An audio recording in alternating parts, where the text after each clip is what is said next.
Hey everyone, this is Tom Salemi of Device Talks. Welcome back to the Device Talks Weekly podcast. We have a very abbreviated episode for you today.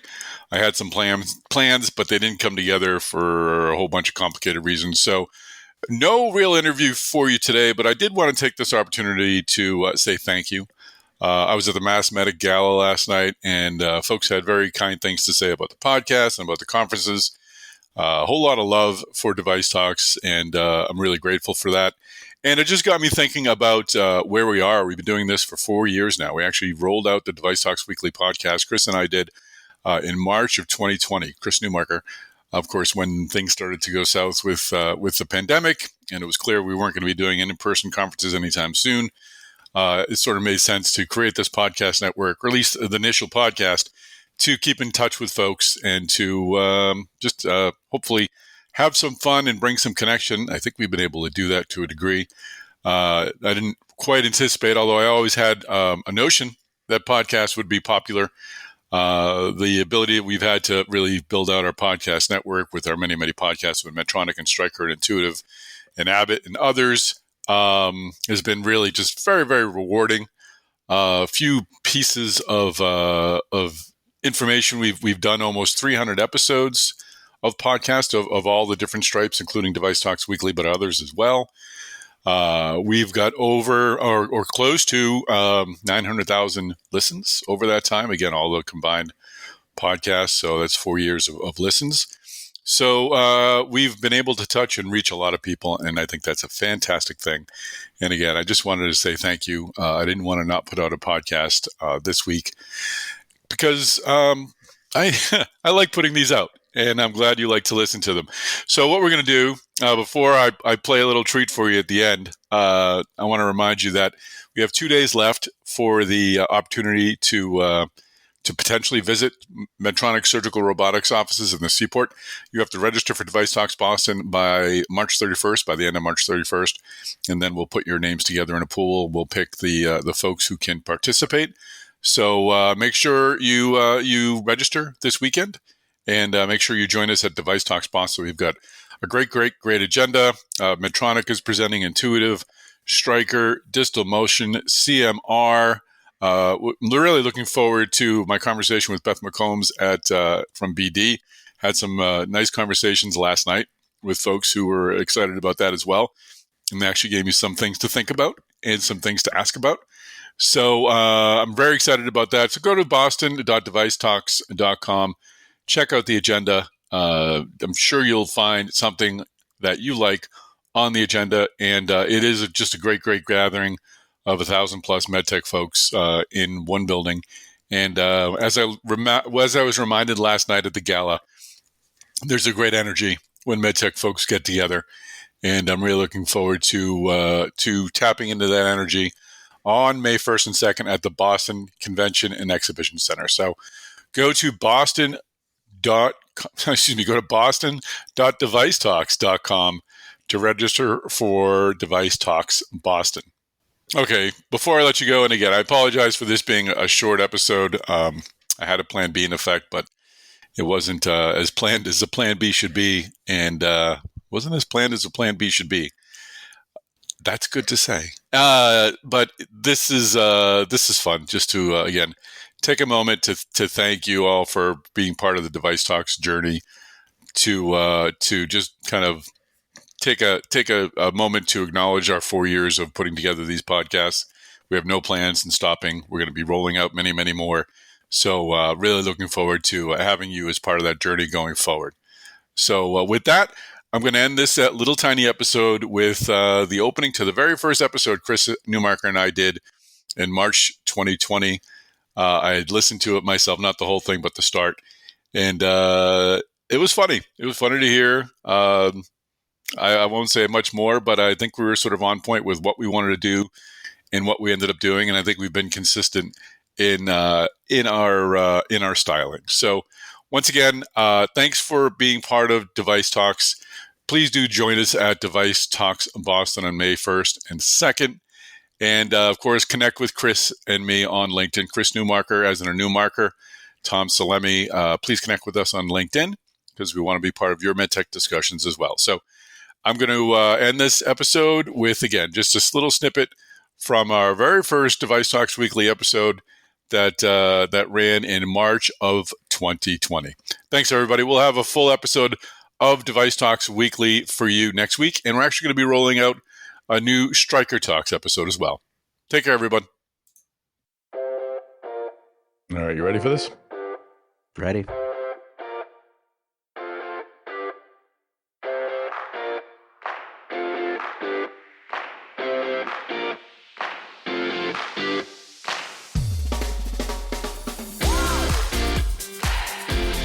Hey everyone, this is Tom Salemi.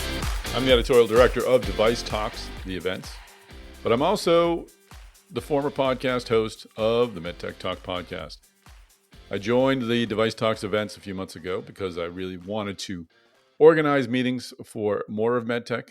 I'm going to tell you more about the DeviceTalks events going forward, but right now I want to focus on what you're listening to, which is a DeviceTalks weekly podcast.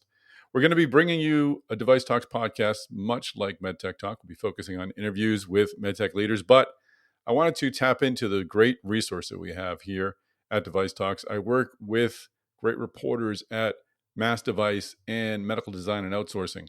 We talk each week, we review the stories of the day, and I wanted to bring those conversations to you in this podcast. I'll be joined by Chris Newmarker. Chris is the executive editor of Life Sciences here. He oversees Mass Device and MDO. And Chris and I kind of have clicked from the start. We've only been working together for a few months, but really enjoy our conversations together. So it made sense to bring these talks to you. So each week we're going to focus on the news of the week. Right now, that news is centered around COVID-19, but this will change. Normalcy will return, and we'll be bringing you Device Talks Weekly each week, giving you a highlight of the MedTech news that you need to know. Mass Device does a great job. MDO does a great job, and we want to make sure you're aware of the stories they're breaking. So please tune in each week. You can listen to this on the ride home once you're working in an office again. But until then, take the dog for a walk, hop on the treadmill, plug this in, and get up to date on what's going on in MedTech. We'll also talk to leaders in the MedTech industry. Talking today with Raj Denoy of Jefferies about how all of this has impacted MedTech stocks. Raj was kind enough to take a few minutes to talk to us.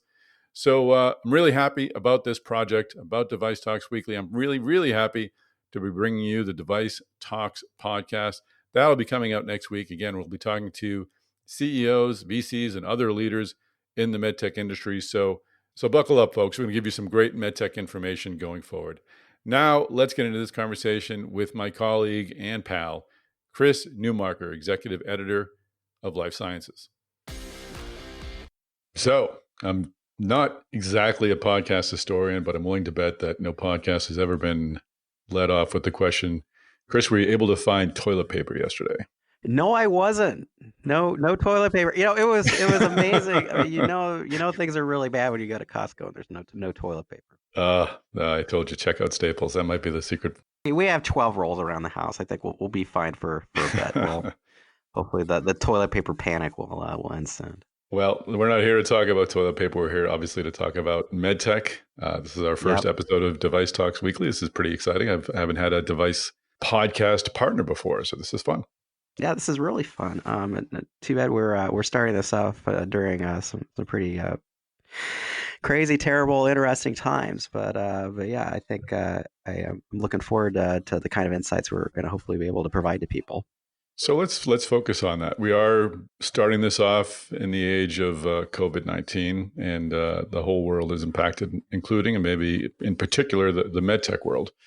I'm wondering, from the coverage that you folks at Mass Device have been doing this week, what were some of the most read stories, which I guess we can extrapolate to be the most concerning issues regarding COVID-19? Well, I mean, the thing that got the most attention from our audience this week was just like, I mean, actually just how, poorly medical device stocks are performing, along with the rest of the market. I mean, some people I talk to, would, have kind of this idea that, like the device industry overall is fairly recession proof. After all, people get sick, they need devices. And so, this pandemic's going to require like a ton of medical devices to fight it. So of course the device industry is going to, their stocks aren't going to be, doing as poorly as the overall markets, but they actually are. Well, I'll talk with Raj Denoy at Jefferies in a little bit about this subject, but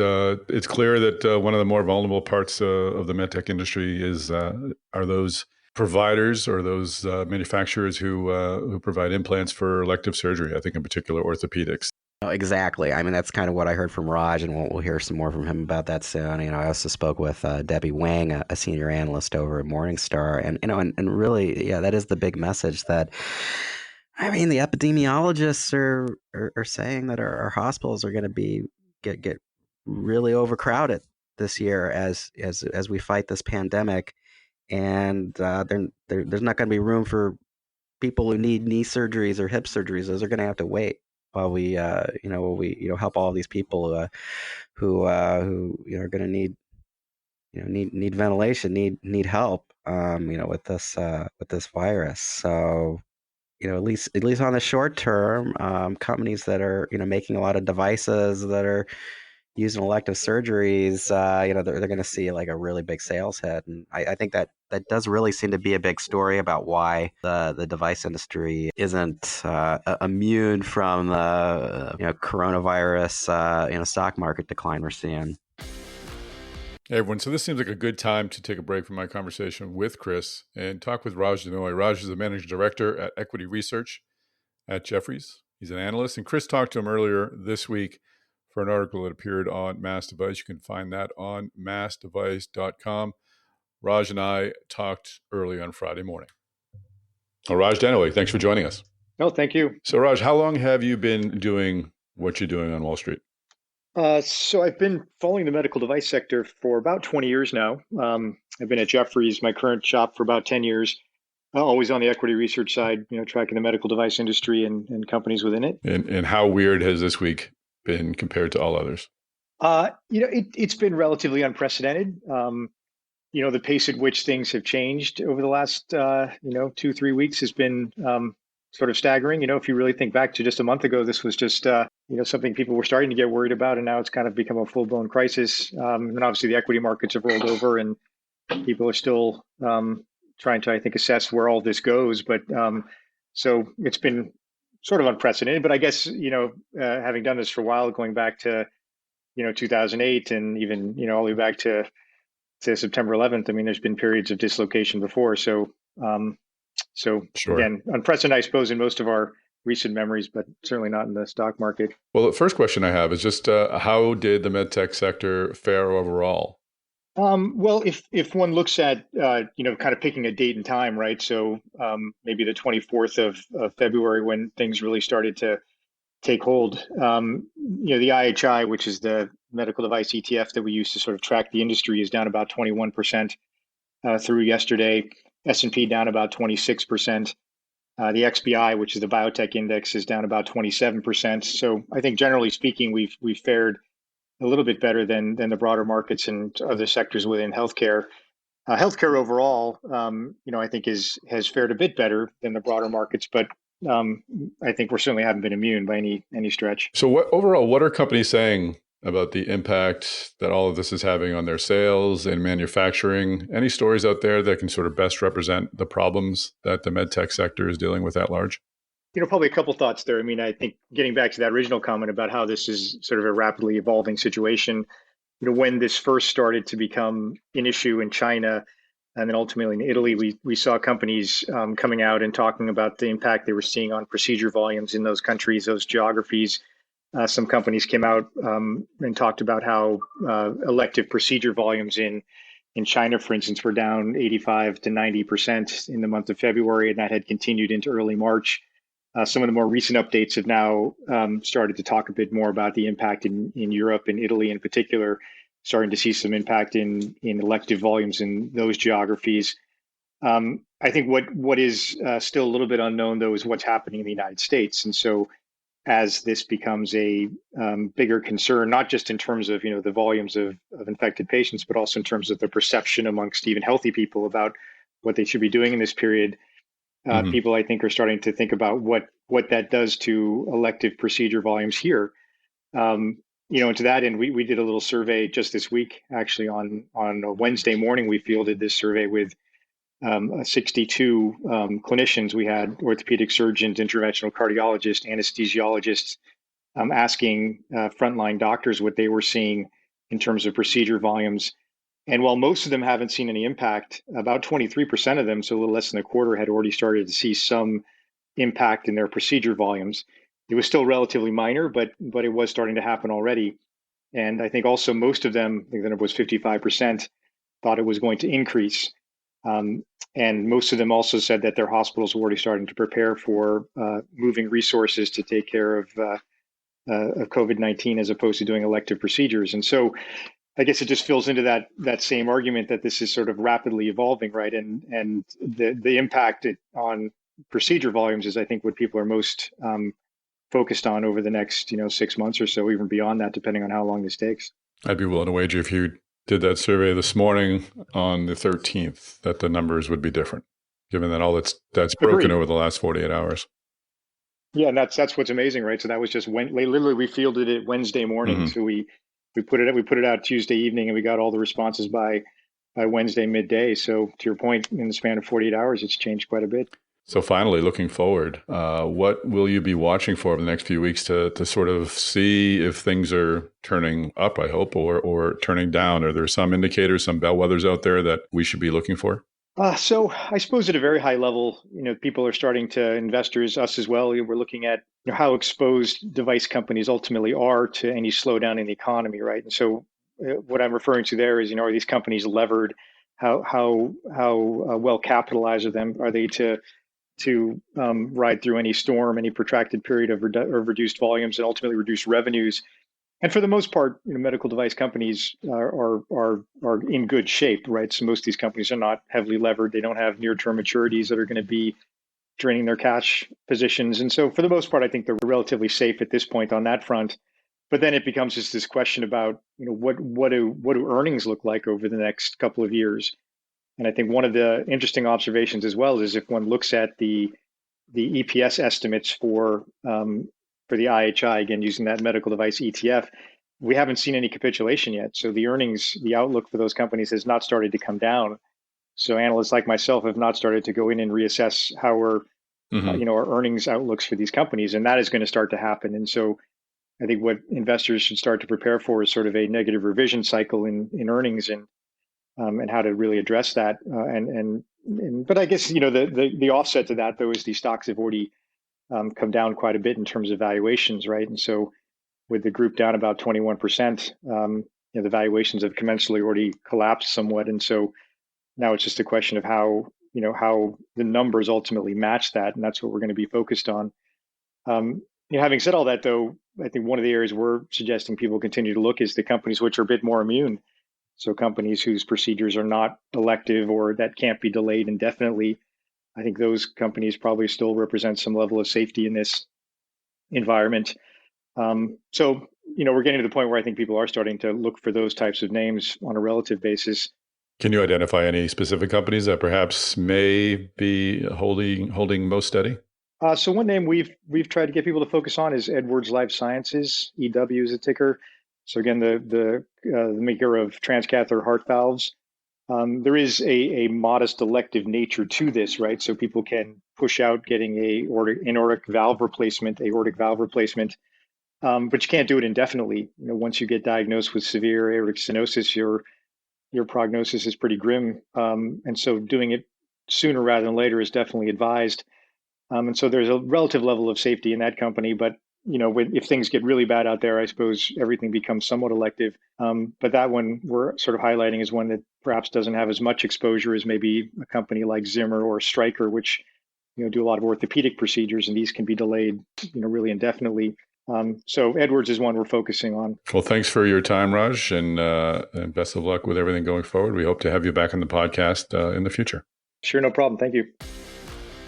All right, now it's time to get back into my conversation with my pal, Chris Newmarker. But before I do, I want to let you know we have some DeviceTalks events on the books. We have 2 coming up in June. We've got June 1st and 2nd in Minneapolis. That's DeviceTalks, Minnesota. Then June 23rd and 24th, we have DeviceTalks West. That's in San Jose. Finally, our big one is Device Talks Boston. That'll be September 24th and 25th, of course, in Boston, my hometown. Our events in June are currently scheduled to go on. We have not made any changes, but we are, of course, monitoring the situation. So please do stay tuned. We obviously want to make sure we do right by our sponsors and our attendees and the MedTech community. So if you have any questions, reach out to me. I'm on Twitter at MedTechTom. You can reach me via email, tsalemi@wtwhmedia.com. Now let's get back into my talk with Chris. And I think the issue that's impacting most of America, at least healthy America, and we joked about toilet paper at the start. Yeah, that's certainly a concern. But more drastically, more dangerously, we're seeing a shortage of supplies for hospitals. 3M in particular, I know you folks wrote about that this week. How is the supply chain looking for MedTech? I mean, there really seems to be a lot of issues with with the demand right now outstripping the supply. I mean, if you just take 3M as an example, I mean, they make the N95, respirator masks that are supposed to be like some of the best masks you could wear in a healthcare setting to protect yourself from an airborne pathogen like COVID-19. And I mean, not only have the supplies been drained down because of the epic fight that China was waging against this virus, but at the same time you have a ton of panic buying. People, regular people who don't, these masks probably aren't going to help them that much. At least that's at least what I see the experts and the media reports saying. They don't really need them, but they're panicking and they're buying them, and that means that that's just even less masks that are available for the hospitals, and that's bad because these the doctors, the nurses, the healthcare providers, they need these masks to feel safe while they're trying to save our lives. So, I mean, that's kind of where we are. And 3M, they had in a news release early this month, they were talking about a plant in Aberdeen, South Dakota that makes these masks. They're running around the clock. They're hiring workers around the world. They're adding shifts. They're ramping up the production lines, but they're still, they're doing. They appear to be doing really everything they can, but they're just not meeting the supply right now. Yeah, that is interesting, and I wasn't aware that they were going to be adding shifts and adding workers, and that certainly is hopeful. I guess we'll see once the COVID-19 actually hits significantly how that impacts the workforce and the ability to produce these supplies going forward. But I don't know. It seems as if clearly we were, as an industry and as a nation, and I know this is beyond both your pay grade and my pay grade, but we've been running with such a very fine margin all these years, making sure there isn't much inventory available. I think things likely will change in the future. I think they have to. I think in the future we definitely better be prepared more because we live in an interconnected world, and we're going to see more. And the nice thing is that people we have so much interaction between people in the world, and and this is bringing us closer together, and but at the same time as we're bringing ourselves closer together, we're sharing our diseases, and including ones that that can kill a lot of people.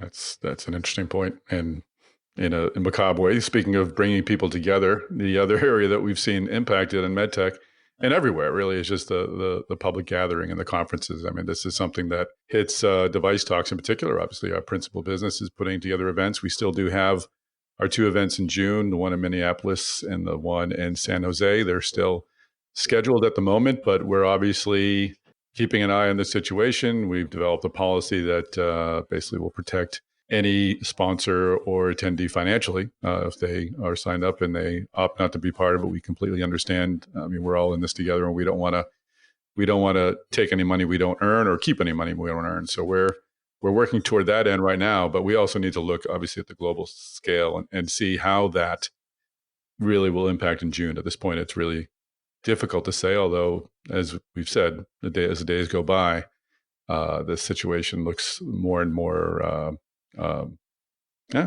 dangerous. So we'll keep our sponsors and our attendees posted. But more broadly, I mean, how do you feel that this cancellation of all MedTech events? We've seen the AAOS canceled. We've seen other events canceled. How is that? HIMSS. Yeah, HIMSS. What are you talking with folks about the impact of that on their businesses and I guess on them personally? I mean, I've always had the sense. I mean, all of these events are really important, to kind of further the innovation that we see in the medtech space. I mean, there's just nothing like having a bunch of people together, being able to meet face to face and network, to have, clinical studies rolled out. I mean, you've been to about as many of these events, and I think probably more events than I have. And I mean, this is kind of where, the clinical studies get rolled out, results get rolled out, where the new products get rolled out, where you get a sneak peek into what different companies are doing, and like potential business deals get done, get started at these types of events. And it's it's going to be really interesting to see what happens going forward. I mean, I don't see. I mean, it's definitely going to have a real dent, I think, on the ability of people in the industry to network. Maybe they'll get more creative. Maybe we'll have more video conferencing and webcasts and whatever. But you still, it's just hard for me to see in the long run how you can really replace what you can get out of having face-to-face meetings. I mean, just like human beings, we take so many visual cues when we communicate with people, and even over a video conference some of those things get lost. It's definitely real. I was talking with a CEO of a commercial stage privately held medtech earlier this week, and they had a European meeting canceled where they were going to roll out their new product and they're going to show it to physicians. And it's one of these disruptive technologies that I think you have to sort of see to quote unquote believe. And now they can't do that this year.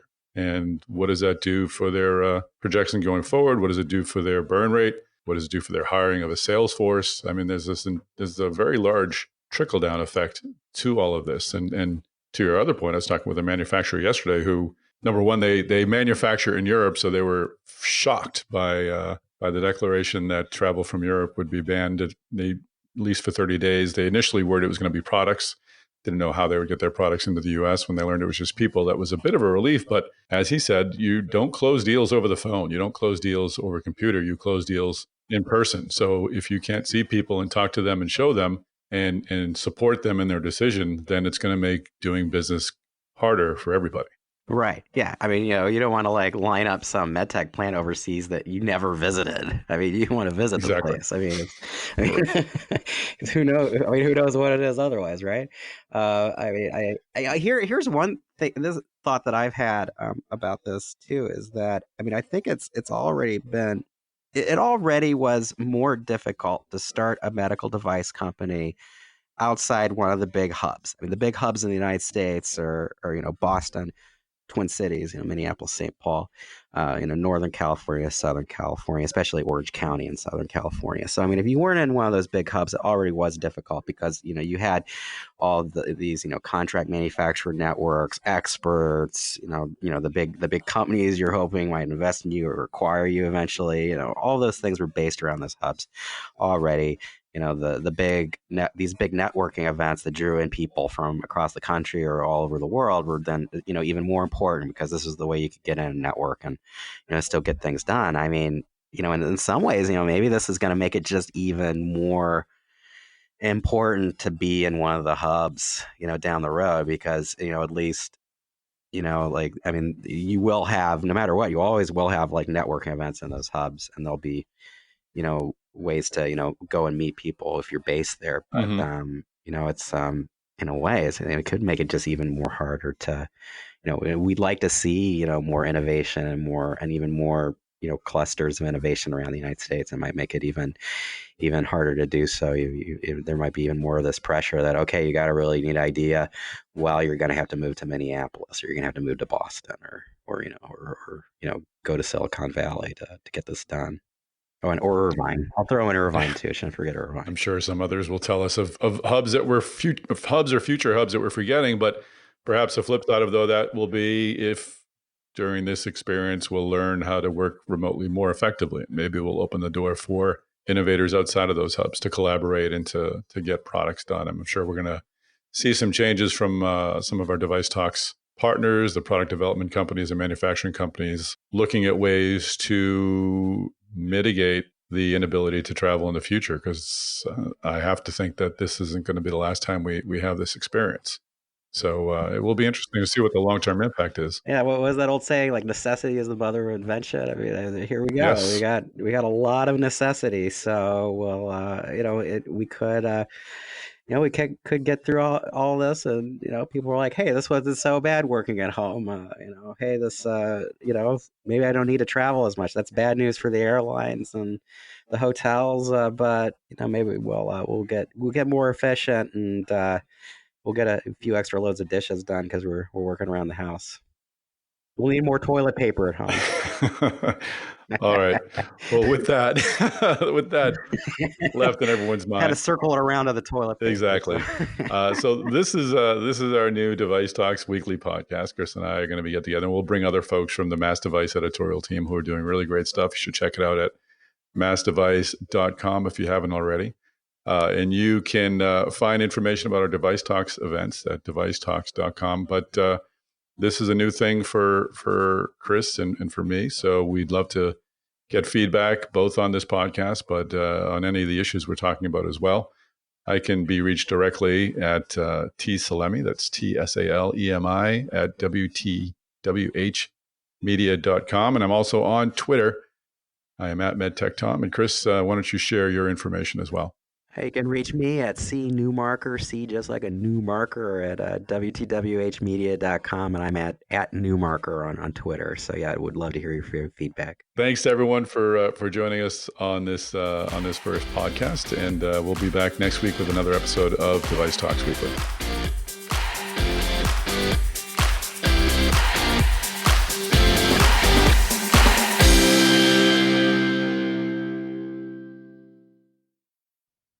All right, well, that is a wrap. And I played the whole episode. I wasn't going to, but I just kind of kept listening for a good point to cut. And it was quite, I think, a journey into times past. I mean, looking at some of our forecasts as what might happen. I think folks like Raj Noy and Chris and I were sort of spot on in terms of concerns about people who didn't or weren't able to get quote unquote essential services. Certainly the supply chain concerns became very, very real. And I was also shocked that our Device Talks events were at that point still going on. As I indicated at the top, I thought that we had canceled and shifted over to the podcast, but we started the podcast a little bit before we absolutely canceled our conferences. And I remember our having to talk to sponsors and letting them know that we wouldn't hold them accountable if we didn't have a conference. We certainly want to and wanted to be good partners for our sponsors. So that was interesting. And also the fact that Chris and I were sort of befuddled is how are we going to get life? How is life going to work without traveling to offices and seeing people in person? It just it was a different world 4 years ago, and I forget that sometimes how different it was. So then the last piece of difference was at the end. I was directing people to Twitter and not LinkedIn. I didn't even mention LinkedIn. Twitter in my email, and I did not yet really understand the power and influence of LinkedIn, which has become an important part of my life and a great way to connect with many of you. So that's a wrap. I thought that was a kind of a great look back. I was going to cut it at one point, but I kept listening and thinking, gee, that's interesting. So I hope you found it interesting too.